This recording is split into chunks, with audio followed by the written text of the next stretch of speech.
The Nigerian man accused of trying to blow up an airliner on Christmas Day has told investigators that he received training in Yemen. CBN terrorism analyst Erick Stakelbeck tells us why this country is rapidly becoming the hotspot in the war on terror. Over the past year, the U.S. military has targeted and killed several high-ranking Al Qaeda leaders in the tribal regions of Pakistan. It's the latest area used by the terrorists to plan attacks against the West. Now the group may already be turning to Plan B.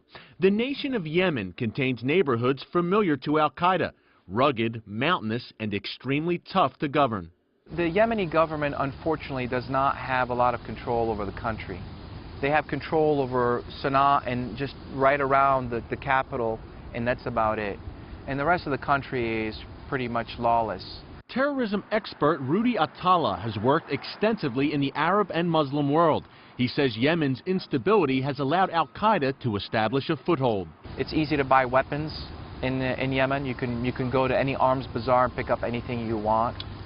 People flow in and out of there quite a bit. Yemen shares a porous 1,000-mile border with Saudi Arabia to the north. Its long coastline is also a challenge to patrol, and as a result, Somali refugees often land from the nearby Horn of Africa. Although Saudi jihadists have frequently crossed into Yemen, Al Qaeda remains a largely homegrown phenomenon there. We subscribe to the theory that poverty and a weak economy will breed terrorism. Not a lot of people would subscribe to this, but we do. Mohammed al-Basha is a spokesman for the Yemeni embassy in Washington. Yemen, 70% of the population is under the age of 25. 40% live under poverty line. And from that 40%, 20% live under $1 a day. And on top of all that, our oil reserves have depleted and the oil production is depleted.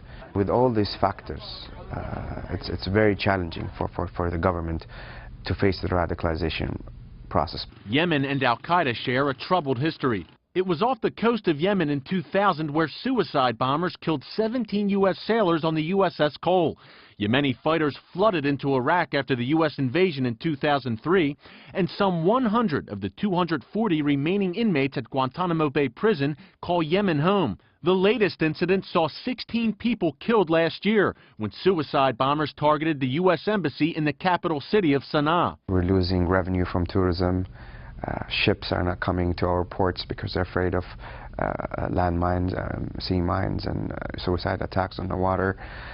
We're losing income from investments because foreign companies don't want to come invest when you have a threat from such Al Qaeda. The radicalization process in Yemen usually begins from within, as extremist clerics target the country's large pool of unemployed young men. These clerics' reputation reaches far beyond Yemen. The American terrorist who killed a U.S. soldier outside an Army recruitment center in Arkansas this year had traveled to Yemen to study jihad. The homegrown problem is a group of folks that are disgruntled with the Yemeni government and also want to see their brand of Sharia law dominate. The Yemeni government has tried several different measures to counter the jihadist ideology. In 2007, it produced The Losing Bet, a film that aimed to warn Yemenis about the dangers of Islamic extremism. Some terrorists have also been placed in a government-run rehabilitation program that seeks to turn them away from radicalism. If you have blood in your hands, you're going to be prosecuted to the full extent of the law. But if you don't have blood in the lands, you were conspiring, or we caught you in an early stage, we want to give you also a future. But U.S. officials have questioned the program's effectiveness. They've also criticized Yemen for releasing terrorists, some wanted in the U.S., from prison. In 2006, 23 Al Qaeda suspects escaped from a Yemeni prison. Most were eventually recaptured, but the incident strained relations between Yemen and the U.S. The U.S. has increased its foreign aid to Yemen, but the Yemeni government has kind of dragged its feet on really going after Al Qaeda. Still, al-Basha says the relationship between the two countries remains solid. The U.S. also have helped us train our counterterrorism units, helped us with logistics. We share security and intelligence information, and it's been very steady, and the cooperation is good. Yemen would like to see more U.S. money to help its counterterrorism efforts, but Atala says that won't guarantee better results. We can throw a lot of money at a problem. It doesn't mean that the host nation is going to do the right thing. 9 Christian missionaries were kidnapped in northern Yemen in June. 3 of them were killed and the other 6 are still missing.